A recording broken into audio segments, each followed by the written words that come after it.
Ya Allah, Bismillahirrahmanirrahim. Esselamu aleyküm, əziz mömin bacı və qardaşlar, möhtərəm izləyicilər.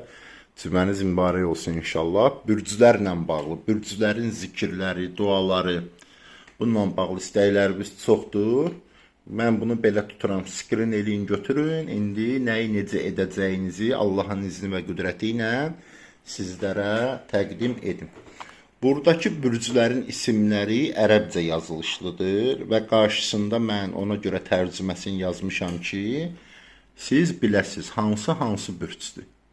Xərçəng hansıdır, qız hansıdır, oğlaq hansıdır. Hamısının qarşısında qeyd etmişəm ki, sizin üçün asan olsun. Hər bir bürcün zikri qarşısında yazılıb. Məsəl üçün, əqrəb bürcüsən, ya təvvab deyə zikr edirsən. Bu zikir sənə çox düşərlidir. Xərçəng bürcüsənsə onun qarşısında yazılan zikir sənin üçün çox düşərlidir. Sayı nə qədərdir? Ən azı bir dəfə də zikr edə bilərsən. Nə qədər çox zikr etsən, o da sənin başının ucalığı. Tamam mı? Həmçinin əziməti, duası var bunun.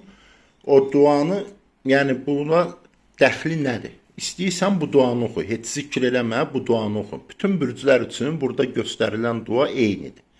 Yəni bütün bürclər bu duanı oxuyur. Lakin burada nöqtəli yer var. Bu mötərizədə öz zikrini deyir bunun yerinə, bu nöqtəlinin yerinə. Məsəl üçün, balıq bürcüsən, buradakı ya Rəzzaqu, ya Dərru, ya Zəkiyüz ismini, zikrini deyirsən, keçsən ardın oxuyursan.